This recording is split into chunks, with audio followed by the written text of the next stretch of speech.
Hello friends, Tanya here with another Spellbinders video. And this time I am working with the Timeless collection.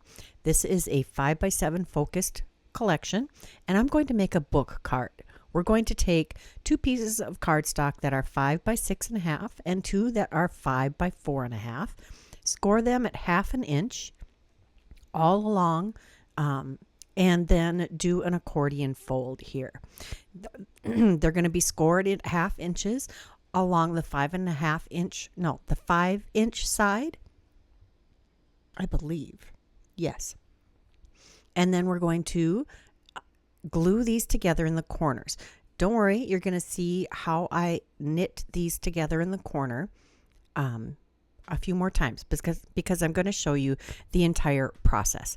So you're going to glue the corners on each side because you want this well adhered, and you can use double-sided dry adhesive, or you can use the wet adhesive.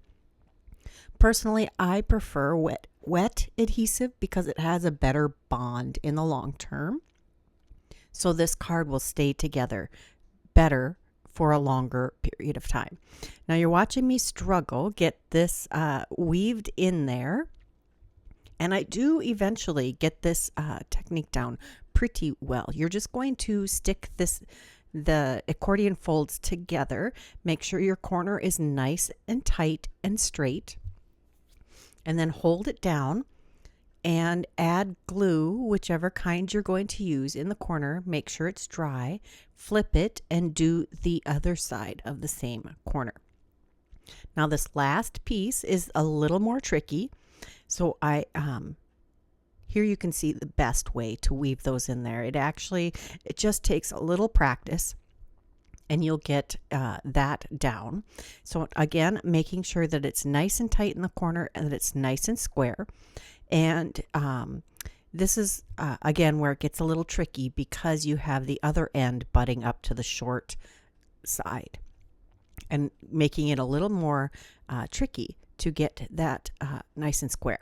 So now I've done one side of that corner. We'll weave the other end of this piece in and secure the same side of the next corner. And then we'll flip it over. I'm getting that nice and dry before I try to move it. So then I go back to the first corner on this side and adhere that. And then while it's drying, I'm holding pressure on it with the rest of my forearm and gluing the other corner. And we'll let that get adhered before we let go. And that is the finished inside portion of this book pop-up box. For the outside of it, we're going to take two pieces of 6x7 cardstock, scoring that on the 6-inch side at 1/2 inch increments, just 2 scores. And then we're going to fold both of those towards the inside. You're not going to accordion fold these at all. And then I'm going to add glue to both sections on one side, and we'll adhere those together. And this will create the cover of our book. You have the center fold. I'll show you what that's for here in just a second. And you can see that I've adhered that just on the inside of one of those crease marks to make sure that it folds nicely without any obstruction. So then I folded that center fold so that when you assemble this card, it will go more flat. If you don't want to flatten your card, just don't fold that center fold and you have a nice book shape. Next, we're going to take this Hero Arts two-tone shimmer spray. This is green on gold, and I have a piece of I think this is called a jade green cardstock. I think it's paper tray ink actually. And I spritzed that to get a nice shiny look. Then we're going to take the Timeless 5x7 die set, and it's got this beautiful filigree die. Actually, these are two dies. They're mirror, well, I think they're the same shape. Just you can use just one pass by having both sides available. I'm taking all of the little fallout pieces out, and then we're going to adhere that to another piece. In this die set, there is a frame that die cuts where these a base for these two shapes to adhere to, and it just fits in super easy. I'm showing you that one side. I added glue in little dots all over the filigree, and this does take a little time. You don't want to go too slow though, because your glue will dry on one end before you reach the other end. Now that I have that adhered, we'll do the second side.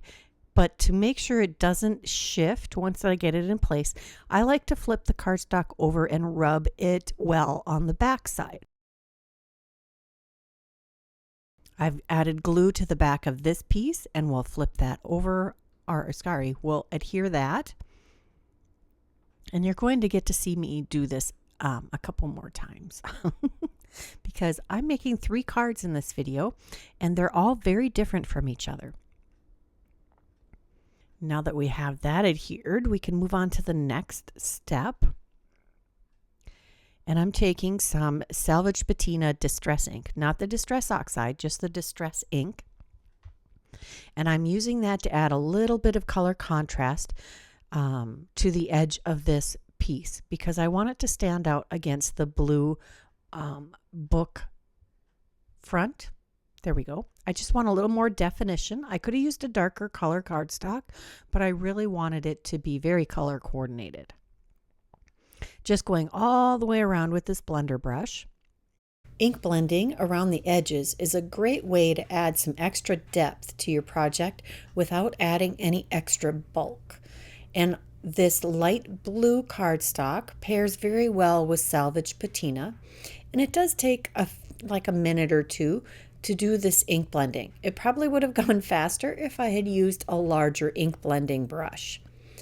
Now that we've made it all the way to the other corner, I'm just going to make sure that this ink blending is deep enough to do the job.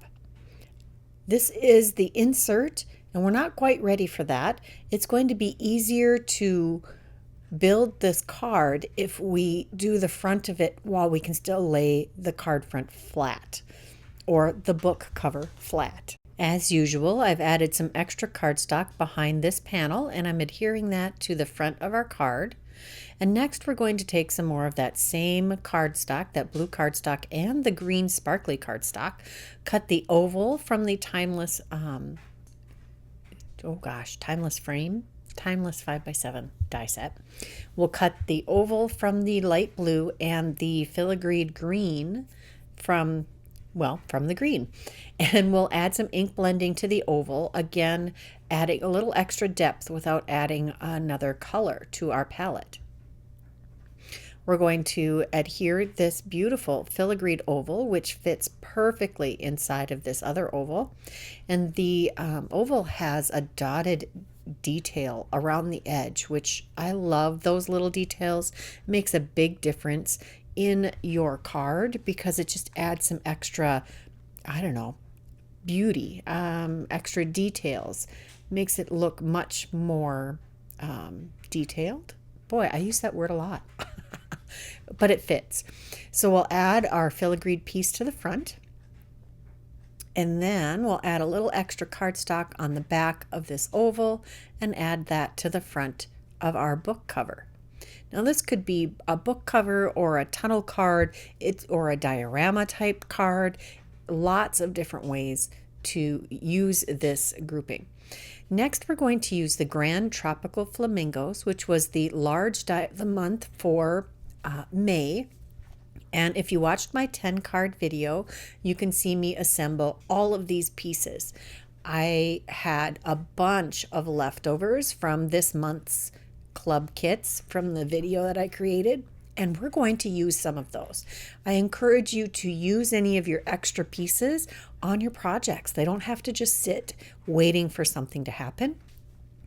I tend to get caught in the trap of always having to create extra things or more new things instead of using the pieces that I already have in my stash that are just waiting for a project. I love to go through my stash and use things from my stash, but with being on the design team, you often have more new products than you than that need to be highlighted than you need to dig through your stash. So it's actually kind of nice to be able to just pull in these pieces, which happen to still be from this month, and add extra details to my cards. And it actually makes things go faster, because if you do a bunch of prep work with a lot of these club kits, then you have all of these pieces just ready to go to throw on another card. Well, not throw, but add to a card. I've got this beautiful tropical foliage and this giant, beautiful layered flower and these cute little 5-petal flowers. And we're just creating this beautiful card front. I do end up coming in with some gems later to add even more pizzazz to this.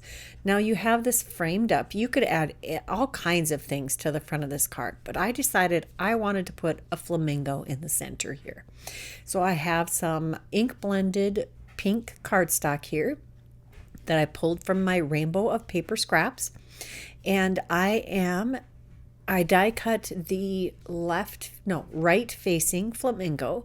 I happened to have a beak already assembled in my little container full of pieces from the May club kits, and I adhered that to our flamingo. That actually helped me decide which flamingo I was going to use, because I already had the beak assembled, and we're not using the legs. I did fluff up the feathers a little bit to add some dimension to our flamingo, and then I didn't add any extra cardstock behind him. I added glue around the edges of the large part of the body, on the neck, and on the beak. And then I'm just going to tuck him in amongst all of that tropical foliage. Make sure he gets well adhered. Next, we're going to use the Let's Get Together Stamp and Die of the Month from May. And I had already watercolored and Copic colored a bunch of these, and I only used 2, and I think I still have, even after this card, I think I still have 2 or 3 of these left that I can use up.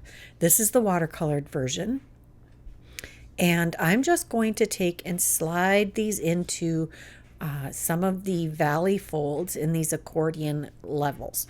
This will give us lots of dimension. I use the furthest most fold for the larger piece on the left. Then I am tucking this into the next fold for the bird and foliage on the right. And then I'm taking a bunch more of these beautiful tropical leaves and tucking them in various places.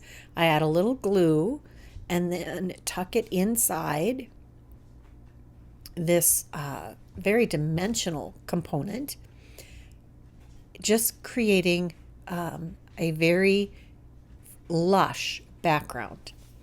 Now you could even create a background that's specific for right behind this. You wouldn't have to just use the back of the cardstock for the book cover, but I'm choosing to keep it just this pretty blue. You could even do an embossed piece, like a dry embossed piece behind this, and I did consider that, but I thought this was busy enough as it was.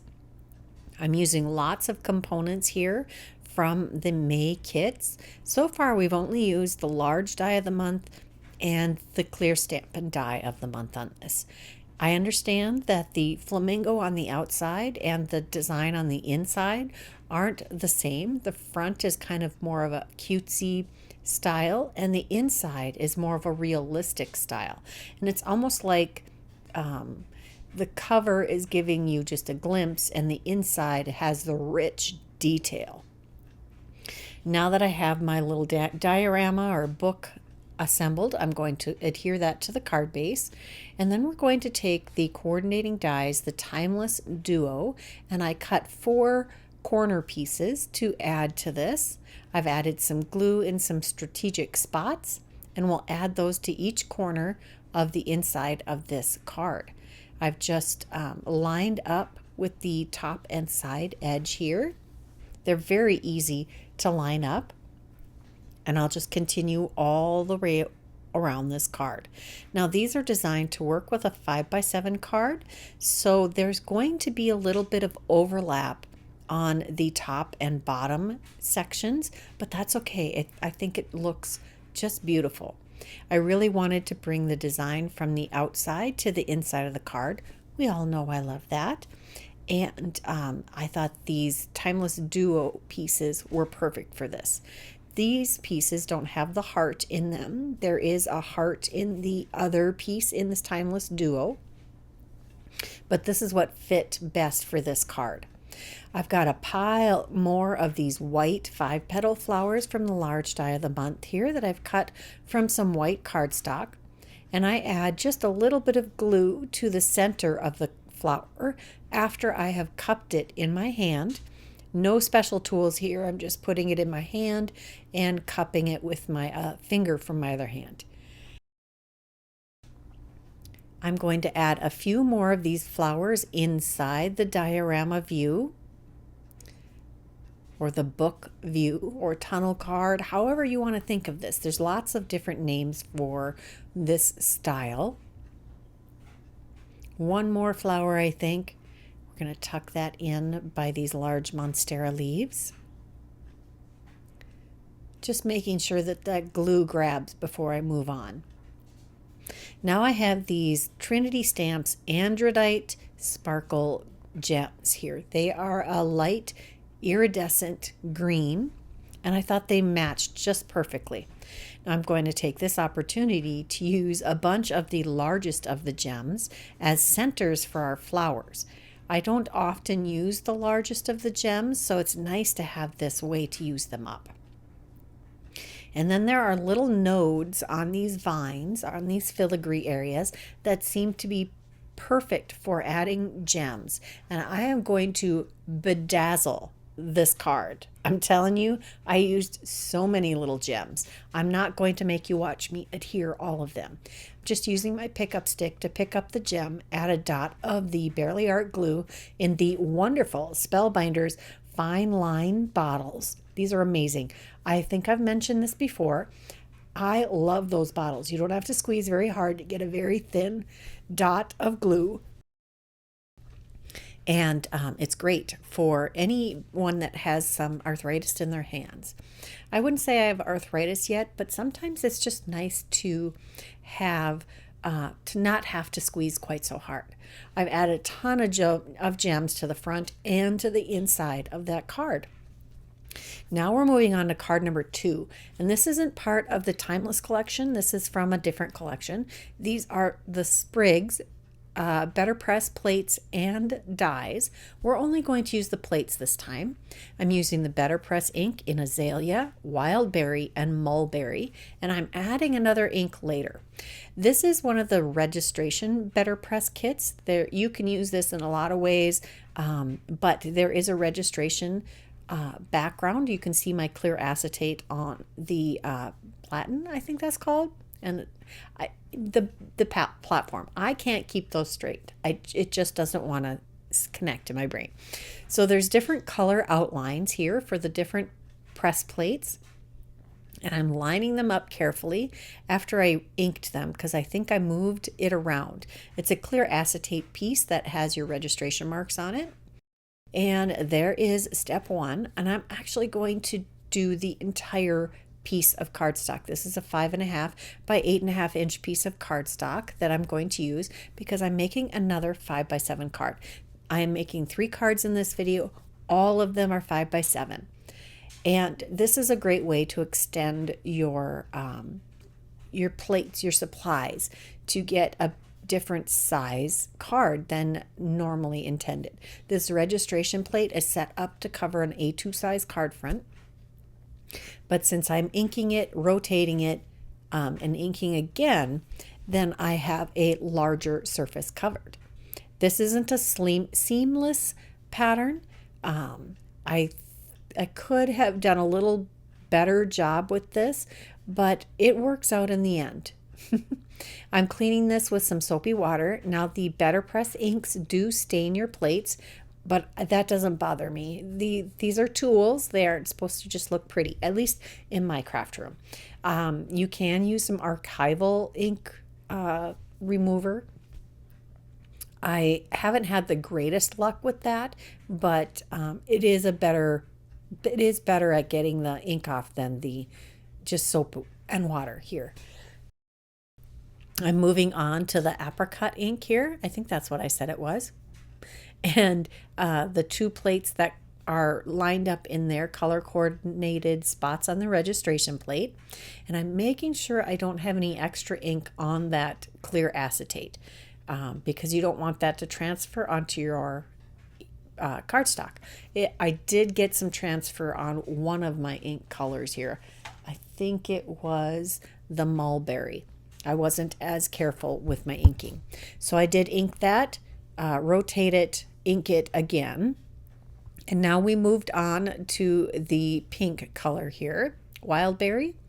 And I'm making sure I ink that up well.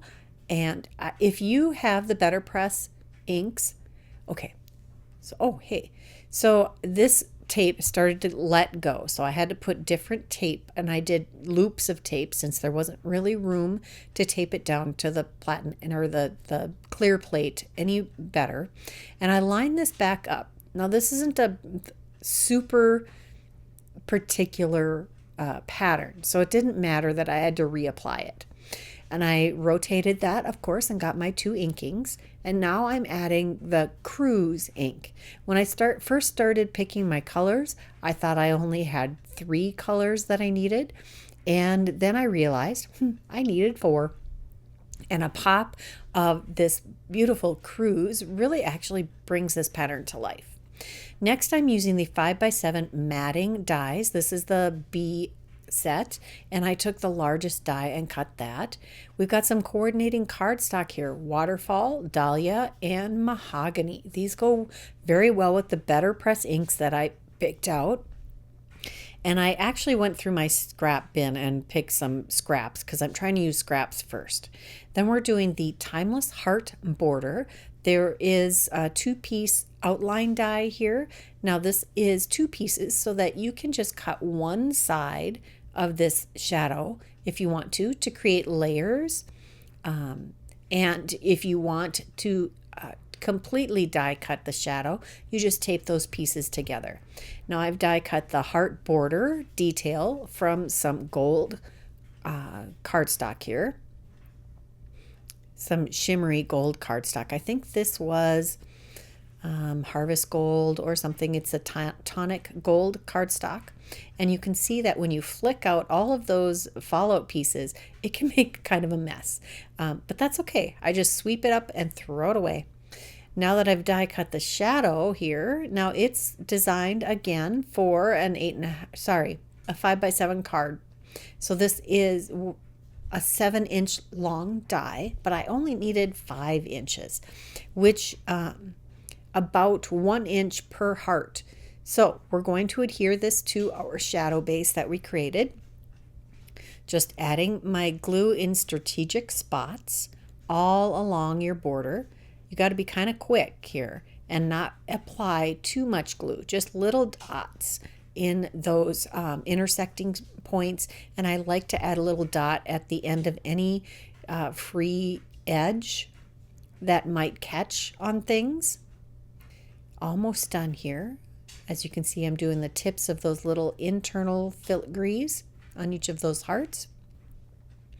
Getting all of those edges and then using my reverse tweezers as a third hand, carefully lining all of that up with the shadow, and it actually lines up quite easily.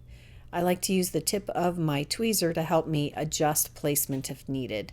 And again, flipping over the whole piece to rub it to help adhere that nicely by giving it a good rub. I'm lining it up over the gap in our design here. Now, had I to do this again, which, I almost did, but I ran out of time, I would have glimmered our sentiment on the bottom of a panel this size, and then done the border and die cut just one part of the border and then layered on this piece over the die cut edge of the border, which would have been better pressed with this pattern. So you'd have your pattern paper with that border, and then a white piece with this sentiment from New Beginnings Timeless Sentiments. I might have to do that just because this design did not, it's a pretty card, but I think I would have liked it if I had done it just a little bit differently. I have a piece of white cardstock here, Hammer Mill cardstock, a nice smooth cardstock, and I have foiled this with polished brass foil, and we're going to use a precision layering mini slimline from the A set, and we're going to die cut this rectangle out.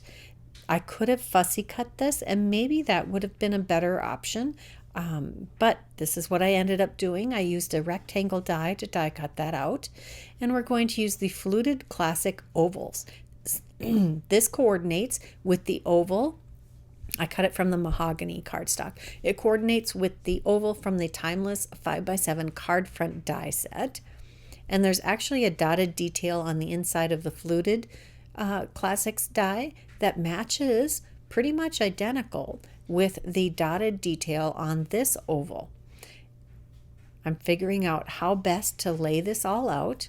I'm also taking one of the Timeless Duo dies. This time we're going to use the heart one, and I die cut that with the same gold that I did for the other border on this card.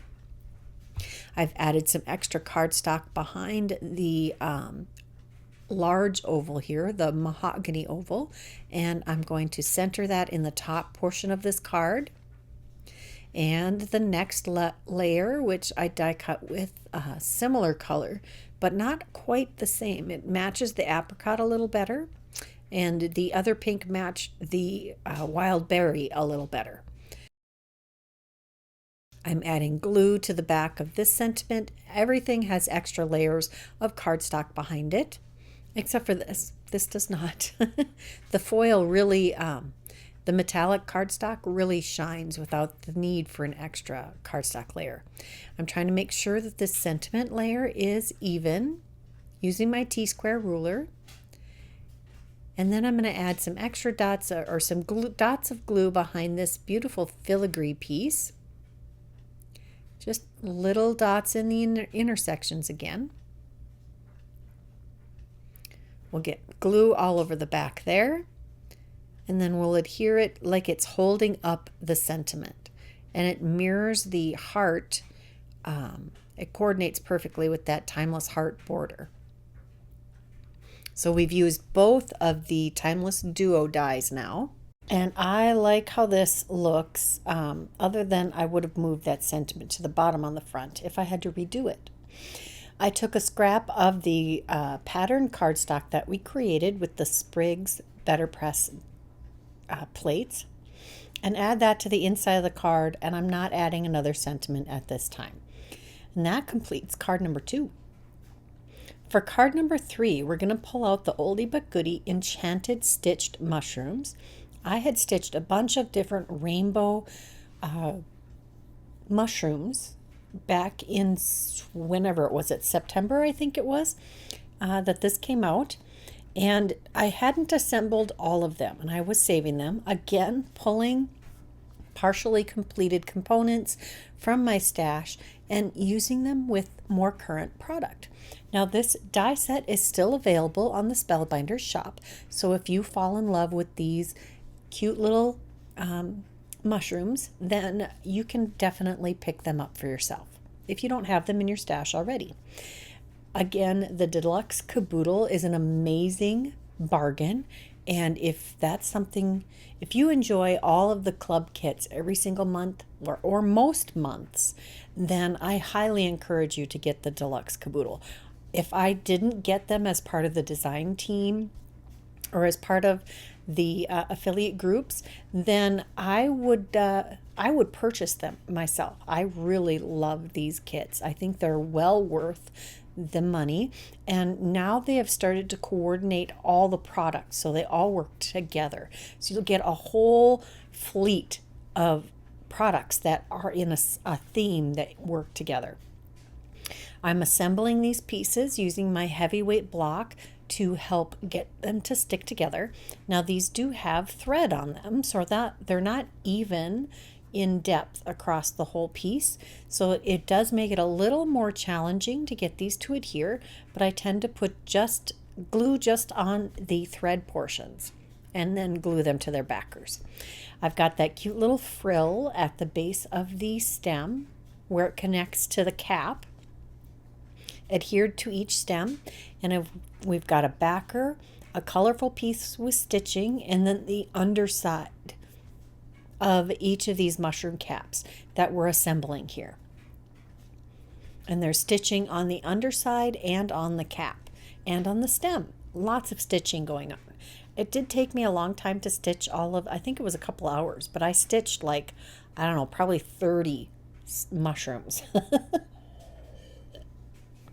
Next, I'm taking the Distress Mica Stain in Unraveled, and I'm spritzing it onto this piece of Desert Storm cardstock here. And I'll let that dry. And then we're going to use the beautiful filigreed elements from the Timeless 5x7 card front. We're also going to die cut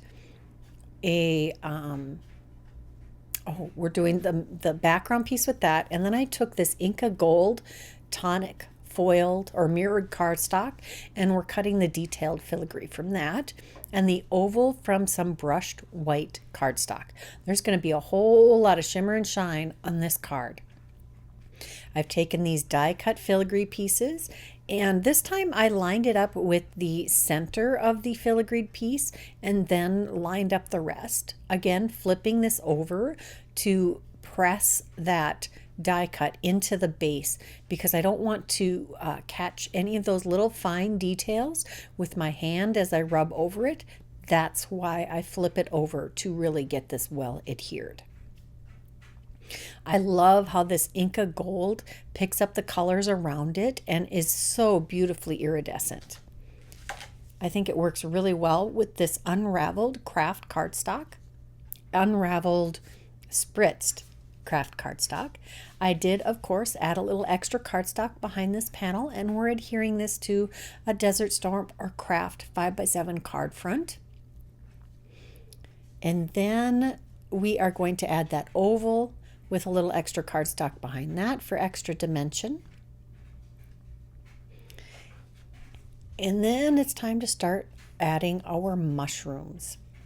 These are really cute little mushrooms, and I've tilted the caps in different directions so that they look like they're nesting together on the forest floor. This looks very magical to me. Very whimsical, and this could actually work for a lot of different occasions, and male or female. Who says guys don't like shiny things? Come on now. We're going to add a little glue behind each of these mushrooms and place them. They don't have to completely fit within the oval. They can overhang the edges a little bit, and I think that helps pull the whole design together. Next, we're going to take a sentiment from the March 2024 Glimmer of the Month Sketched Lines. There are a bunch of sentiments that you foil all at once and die cut all at once. And this one says, magical wishes for you, which fits that whole feel of this card. Those were all glimmered ahead of time, so I was able to just pull those out of my quick and easy storage method there. And then we're going to take the, I had some more unraveled spritzed cardstock that I die cut the filigreed piece and added it just to one side on the inside of the card. That's all 3 of the cards I did today. I hope you enjoyed this video and found some techniques and methods that you would like to try yourself. If you enjoyed this video, please give it a thumbs up. Subscribe if you haven't done that. Check that description box below, as always, for all of the products that I used today. They will be listed and linked below. And leave me a comment. I'd love to hear what your favorite part of this video was. Until next time, here are a couple more videos I thought you might enjoy. Bye-bye.